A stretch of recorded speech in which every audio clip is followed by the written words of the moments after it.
As American cities collapse in the turmoil of the 1970s, Philadelphians hope against hope.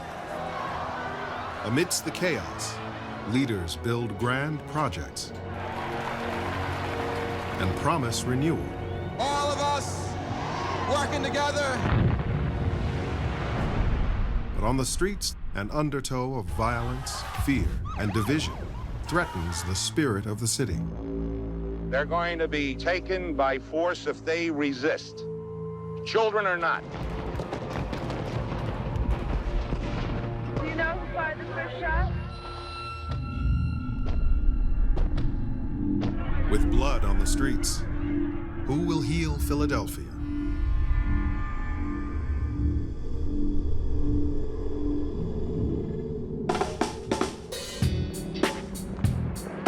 Philadelphia really came out of very, very tough times, times when everybody was really tested, but cities are fluid and dynamic, and they're ever-changing. Philadelphia underwent enormous transformation, and so the city became harder. There had been gang warfare in the city. Kids felt immobilized. They couldn't cross the street. Some of the kids were writing on walls because they wanted a sense of reputation. My name is Pizzazz. I'm 17 years old, and I'm a graffiti artist. Graffiti would soon cover the entire globe. But first, it seems to cover all of Philadelphia. The scrawling seen both as a scourge and as a symbol of youthful energy. It's just like an adventure you go on. You come home and you feel like you accomplished something. This is what I did night and day. Graffiti writing to me was escaping the pressures of the ghetto life. It was about getting your name as many places as you possibly can. My name was spray painted maybe 100,000 places. I am the first modern-day graffiti artist. It's not vandalism for its own sake. It's not purely anarchistic, for example. It contains within it a kernel of protest. What do you think they may be trying to say? I don't know what they're trying to say. When you look at it first, you don't like it. This is disgusting everywhere you go. Lock them all up. Lock them up. But underneath it, it's sheltering a rebirth of the community. In a lot of the rundown neighborhood, there's no color. All you see is brokenness. But when you take something that's already destroyed, there's not much more you can do to it. In graffiti, there's messages, there are images, and then there are color. There's a rawness and energy there. I see it as destructive, but I also see it something alive. As invisible authors claim the city walls as their own, the same spirit drives a new generation of leaders who stand up to challenge the status quo. I was born in Alabama. I came to Philadelphia right after graduation. I knew I had made a mistake. From the second I put my second foot down, I knew I had made a mistake.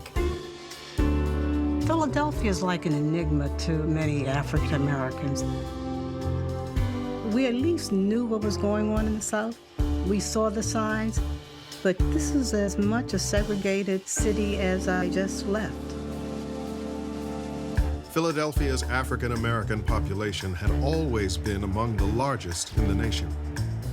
But as activists win landmark victories for civil rights, the now dominant Democratic Party manipulates and controls Black elected officials.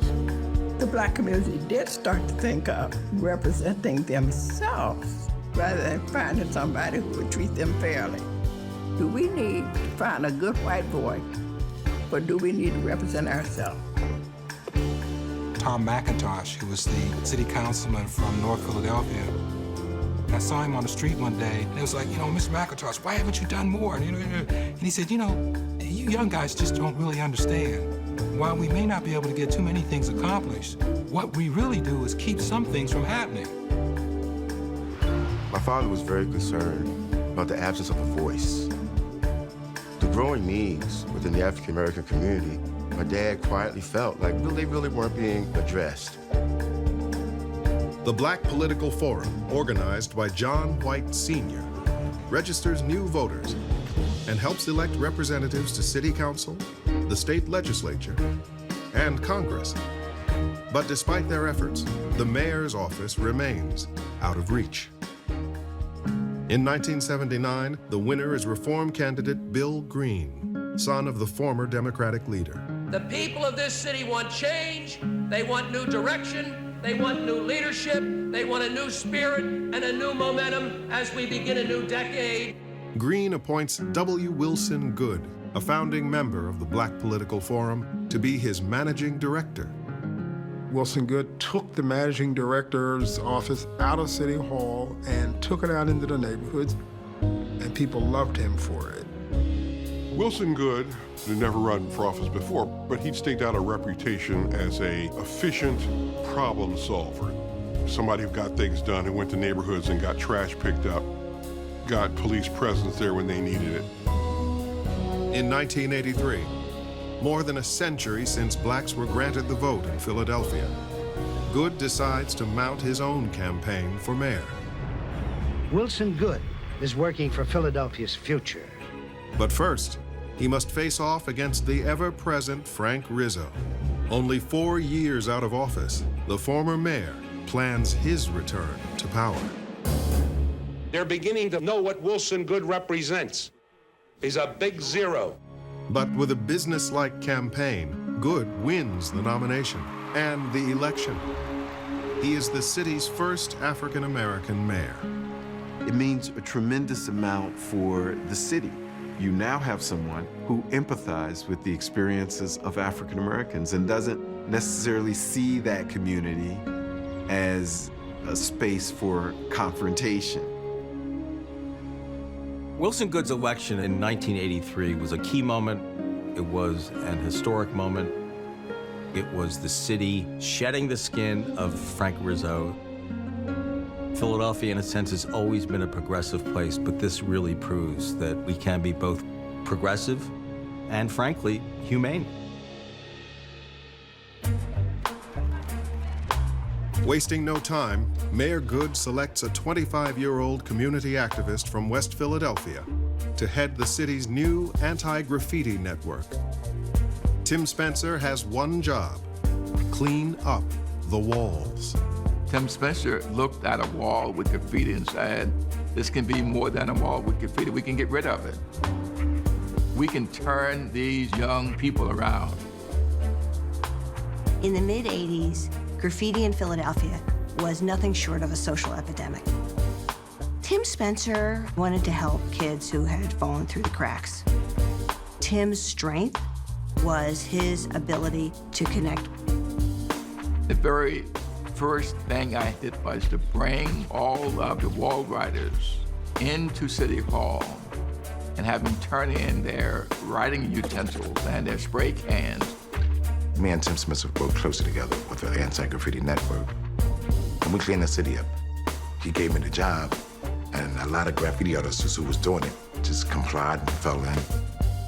The fact that Cornbread was a field representative was really interesting, and it showed me that Wilson Goode was thinking out of the box. I mean, you're gonna hire graffiti writers? When you remove graffiti, what do you put in its place? When much of the graffiti was removed from the city, the mural arts program just grew out of that naturally. In an unusual step for city government, Mayor Goode adds an art department to the anti-graffiti network. Jane Golden, a young painter from California, will lead the new mural arts program. When mural art started, Jane Golden was able to channel all this kind of anti-established energy. This is a program where the seat of power is open to kids from all over the city. When we started to do the work, and I saw how they responded to painting murals, I realized that we could take this a step further, that they would really become immersed in working with the community. Communities begin to think of murals as an ambition. And I think that's a very empowering experience. Philadelphia used to be the graffiti capital of the world. Today is the mural capital of the world.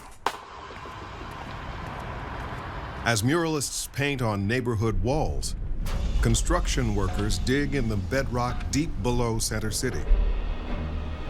In 1978, Mayor Frank Rizzo had secured federal funding for a grand plan to revitalize downtown, a 2-mile tunnel to connect the Reading and Pennsylvania railroad lines into a single, unified, regional rail system.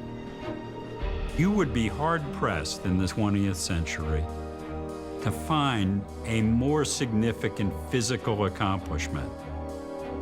Here comes the best thing that Frank Rizzo ever did for the city of Philadelphia. You would not have the commuter tunnel without Frank Rizzo. President Nixon gave the city $310 million. The flight of residents to outlying areas needs to be countered in some way by making the downtown more attractive and more useful and more exciting. So the city invests in some phenomenally important projects. The commuter rail tunnel was the first national big dig. They had literally propped up on stilts the whole Reading market in order to run this tunnel through. And it wasn't just one block. This was affecting probably 20 or 30 blocks through the city. It gave a sense of something happening. It got people excited about the city instead of cynical about the city. In 1984, the opening of the Center City commuter connection sparks new interest in downtown, especially among developers who seize the moment as the old establishment fades away. Philadelphia was controlled by the bank presidents. It was the strongest Philadelphia institution. Finally, all of the major banks began to merge. And this left a power vacuum in the city. And the power vacuum went to developers. But developers will have to confront a lasting vestige of old Philadelphia, the unwritten rule that no building should rise taller than William Penn's statue atop City Hall. When Ed Bacon ruled like a czar over development in Philadelphia, he liked to say that when developers would come in anticipating skyscrapers around City Hall, he would look them in the eye and say to them, "You understand the rule that no building can be higher than City Hall in Philadelphia is not legal. It's what we call a gentleman's agreement." Now, my question is, are you a gentleman? City Hall was the tallest structure of its kind when it was first built.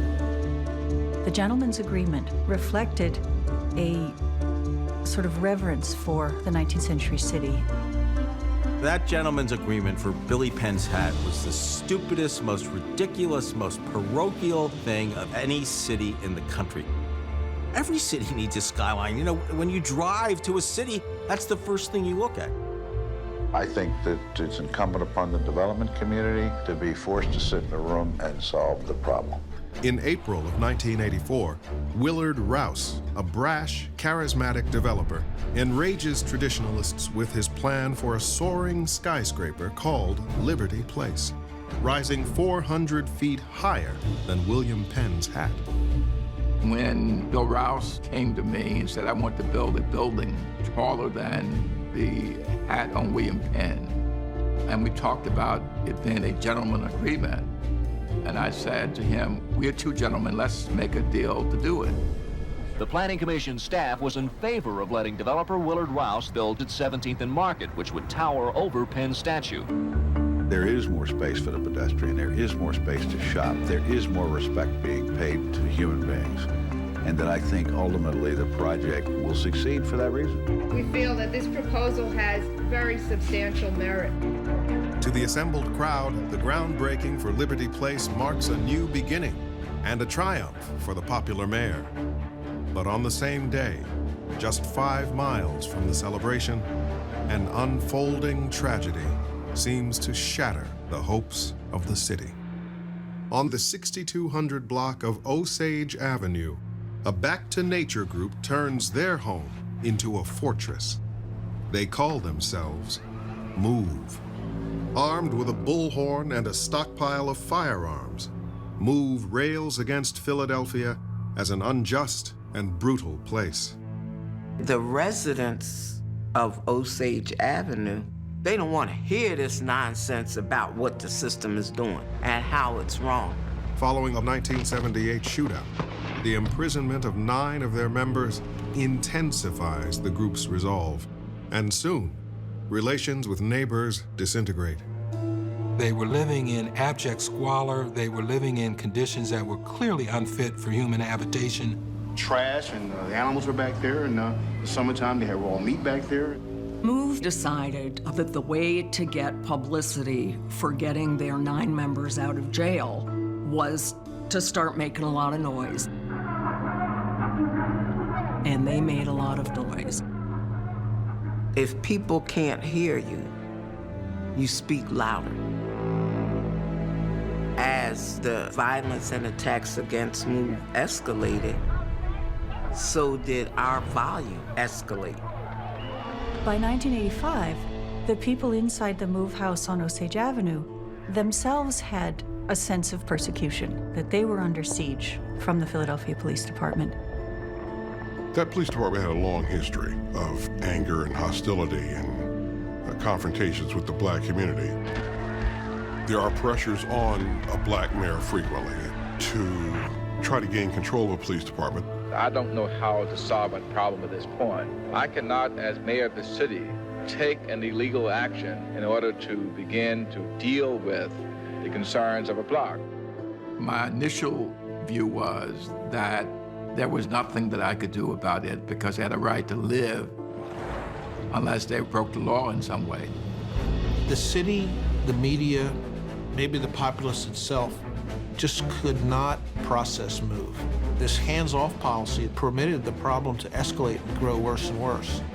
When MOVE members construct a bunker on the roof of their house, police evacuate the surrounding blocks and prepare for battle. Their aim was not to drive people out of our home. Their aim was to kill. I had tried to talk to the MOVE people. I said, folks, you have children in this house. Things are going to be terrible. And one of the MOVE members said, tell them to come on with it. There is a world of difference between violence and self-defense.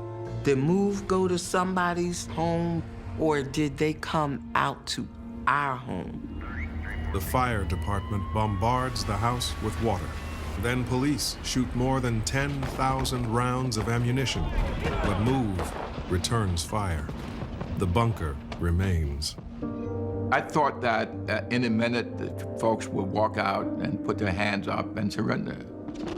I did not think that it would go beyond that. What do you think? Believe it or not, I think you'll have to kill all of them. The standoff continues, with Good watching on television. On the scene, Police Commissioner Gregor Sambor and Managing Director Leo Brooks approve a plan to dislodge the bunker. They will drop a satchel containing C4 explosives onto the roof of the MOVE house. At 5:27 p.m., a police helicopter closes in.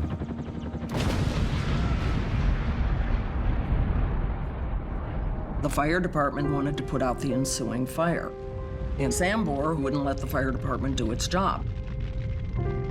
It's the most horrifying thing I ever saw in my life. There's no way that a fire commissioner should abdicate to a police commissioner. If he had simply put out the fire, and if they hadn't decided to let it burn, all those lives wouldn't have been lost. Only 2 residents escape the MOVE house. 11 others, including 5 children, die in the fire. The blaze rages on into the night, consuming and destroying 3 city blocks. More than 60 homes. Although I feel that I did all that I could do, when you're a mayor and when things happen on your watch, you're responsible. And so I'm responsible. to sacrifice us to cover up their mess was not fair. I didn't do anything to these people. I didn't do anything. All I wanted was help. We talk about the 11 lives, and particularly the 5 children that were killed on that day, but there were other people that lost their lives in this, and they've just remained nameless. The fact that no one has been brought to account for that is going to be a festering sore forever.